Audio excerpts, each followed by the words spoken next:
Olá, todo mundo, tudo bem? Olha só, vamos terminar aqui a Antiguidade Oriental. Ontem eu postei uma aulinha, né, falando sobre uma civilização da Antiguidade Oriental, mas parece que ninguém se interessou porque só teve uma visualização.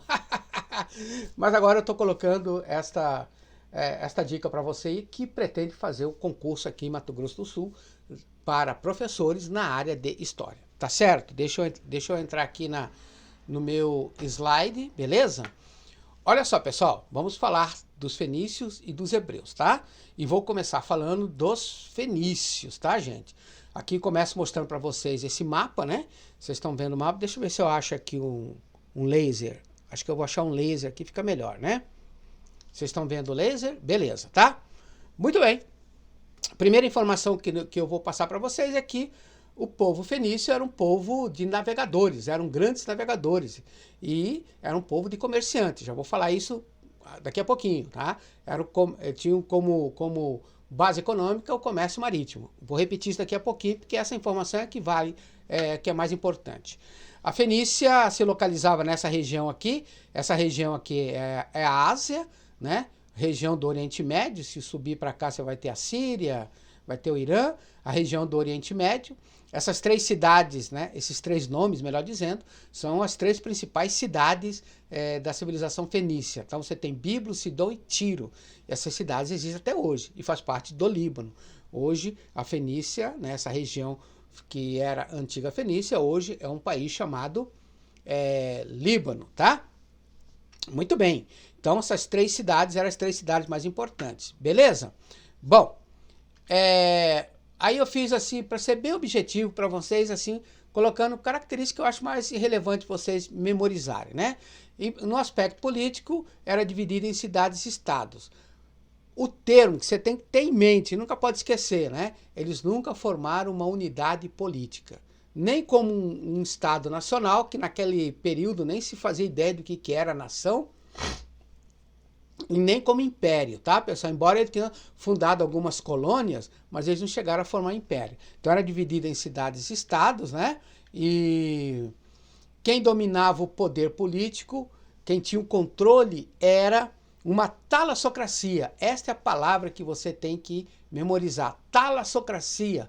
Talassocracia. Talasso é mar, cracia é poder. Quem era essa talassocracia? Eram os ricos comerciantes, era a elite econômica que dominava o poder. Ah, mas qual era o modelo de governo? Era a monarquia, tá? Todas as cidades tinham um rei. Era uma monarquia, o rei era escolhido, tinha um poder limitado, nenhum rei era absoluto. E, de fato, quem detinha o poder era a elite econômica, que eram os ricos comerciantes. Como era comércio marítimo, os historiadores chamam esse modelo de comando de talassocracia. Ou seja, talos é mar, cracia é poder. Beleza. Na economia, aquilo que eu falei agora há pouco, né? A principal atividade era o comércio marítimo, tá? Eram grandes navegadores, né? E optaram por essa atividade por uma razão muito simples. Tinham poucas terras férteis. Eu lembro quando eu fiz vestibular há 40 anos atrás, né? 45 anos atrás. Faz tempo, né, gente? No meu vestibular caiu uma questão sobre a Fenícia e a resposta era terras exíguas. Terras exíguas. Olha a palavra. Eu, um garoto lá de, sei lá, 18 anos, falo terras exíguas, tá? Mas quer dizer isso. Tinha pouca terra fértil que impedia eles de produzir uma agricultura de larga escala. Também eles faziam manufatura, né, gente? O vidro colorido, também trabalhavam com metalurgia, né? Usavam ouro para fazer joias, mas tudo para vender. Tudo. E a grande contribuição cultural deles, qual foi? Foi essa aqui, ó. Tá vendo esse? O que é isso aí? Isso é um fone, né? Fone. Fone é som, né? Porque eles inventaram o alfabeto fonético. Lembrando que o alfabeto fonético não é, tá? O alfabeto fonético não é a invenção da escrita. Não foi, melhor dizendo, não é. Olha, não foi uma invenção da escrita, porque a escrita já tinha sido inventada lá na Mesopotâmia. Lembra da escrita cuneiforme? Então, na verdade, o alfabeto foi uma simplificação da escrita. Eles substituíram os pictogramas, que eram os símbolos, né, da escrita antiga. O que quer dizer pictograma? Desenhos, né? Os símbolos eram desenhos que representavam coisas. Os fenícios desenvolveram esse método de escrita onde o símbolo representa som. Por isso que eu coloquei ali, né? Parece, né, gente? Parece um fone, né? Por isso que eu coloquei aquele fone. Alfabeto fonético. Os símbolos representam som e é esse modelo, é esse método de escrita que o mundo hoje utiliza, tá? E ela foi desenvolvida, né, inclusive, né, foi desenvolvida a pedido dos grandes comerciantes. Foram 27 anos de pesquisa para chegar nesse modelo de escrita, tá? E tudo isso para facilitar as transações comerciais, né, gente? Para facilitar as anotações, tal, né? Porque com os pictogramas, fazer anotação ocupava muito espaço, né? Aí com o alfabeto fonético não, né? Você podia usar um papiro ali e fazer as anotações, tá bom? Então, essa aí talvez seria as 3 mais importantes, né? Que você tem que saber, porque quando falam da Fenícia, eles cobram isso aí. Beleza? Agora vamos para os hebreus. Aí está, os hebreus, né? Estão vendo essas 2 figuras aí? É do Moisés, né? O Moisés é o profeta dos hebreus. Os hebreus são hoje judeus. Vocês já sabem disso, né, gente? Vamos lá, os hebreus. Opa, estou voltando aqui. Não botei nada. Os hebreus, vamos lá. Os hebreus, o que nós podemos destacar, tá, pessoal?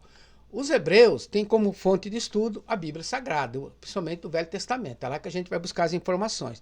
E tem um monte, tá, gente? Porque a história dos hebreus se divide em 3 fases, né? Tem a fase do patriarcado, quando eles eram divididos em 12 tribos, né? Depois a fase dos juízes, quando eles retornam a Canaã e entram em guerra com os povos lá. Os juízes eram chefes militares, né? E Saul é o mais conhecido, e depois veio a monarquia, né? Aí veio a monarquia, e a monarquia terminou quando ela foi dividida em 2 reinos, reino de Judá e reino de Israel. O reino de Israel acabou, e o reino de Judá permaneceu mais tempo, depois veio a grande diáspora com o domínio dos romanos, né? Os romanos dominam aquela região, ali eles chamam toda aquela região de Palestina, tá? E aí tem a grande diáspora. A partir do ano 70 depois de Cristo, tem a diáspora dos hebreus pelo mundo. Diáspora quer dizer que eles espalharam pelo mundo, tá? Mas aí eu tô querendo ganhar tempo, então vamos falar o seguinte. Qual foi a maior contribuição dos hebreus para o período posterior, para nós, né? Hoje, para as civilizações, tá? Foi o monoteísmo religioso, tá? A crença na existência de um único Deus, tá, pessoal? Dessa crença dos hebreus, que foi o primeiro povo da antiguidade até essa crença monoteísta, foi o primeiro povo da antiguidade, a primeira civilização a acreditar que existia apenas um único Deus, tá? Um único Deus. Então, essa ideia monoteísta, essa crença dos hebreus vai ser, então, a raiz para a criação das 3 religiões monoteístas predominantes no mundo hoje, tá? Então, a primeira que surgiu foi o próprio judaísmo, né? Que acho que tem 300 milhões de seguidores, alguma coisa assim. É a que tem menos seguidores, né? Então, o judaísmo é uma religião que tem como profeta o Moisés, né? Lá no começo, que vocês viram aquelas 2 figuras, é o Moisés abrindo o Mar Vermelho e mostrando os 10 mandamentos, né? Aqueles episódios é o episódio do Êxodo. Lembra? Vai ler a Bíblia, gente. É do Êxodo, tá? O livro sagrado é o Torá. O Torá é o nosso Velho Testamento, né? O cristianismo também nasce dali, né? E o cristianismo nasce a partir dessa figura chamada Jesus. Eu não coloquei Cristo aí, né? Porque o nome dele era Jesus, Yoshua, né? E ele era o Cristo. Você sabe o que é Cristo? É o Messias. Aquele que foi enviado por Deus para nos salvar. De que eu não sei, mas ele foi enviado, tá? E ele tomou na tarraqueta, sofreu pra cacete. Então, Jesus, Christus, o Cristo, né, é o profeta do cristianismo. A partir dele surge, então, essa religião. Jesus mesmo não era cristão. Jesus era judeu. Olha que interessante, tá? O livro sagrado é a Bíblia, né? Aí só que tem o Novo Testamento agora, porque o Novo Testamento é o que trata de Jesus, propriamente dito, tá? Então, para os cristãos, Jesus é o Salvador. Para os judeus, o Salvador não chegou ainda, tá? E por fim o Islã, né? O Islã, que é uma religião que mais cresce no mundo hoje, a religião monoteísta. Islã quer dizer submissão, e o profeta é Maomé, tá? Então, o Islã cujo profeta é Maomé, e o livro sagrado é o Alcorão, tá? Então, essas duas civilizações, assim, sendo bem específico e bem objetivo, essas aí seriam as características mais marcantes delas, tá, pessoal? É uma dicasinha para vocês, tá? Toda vez que cai exercício sobre esses dois povos aí, eles vão abordar exatamente sobre essas questões aí. Entenderam, pessoal? Pegaram bem? Pô, que legal, né? Tomara que pegaram, tá? E tomara que vocês assistam também e que vocês possam tirar proveito. Valeu? Muito obrigado aí se você assistiu até aqui, tá bom? E espero que possa ser de alguma ajuda para vocês. Tchau!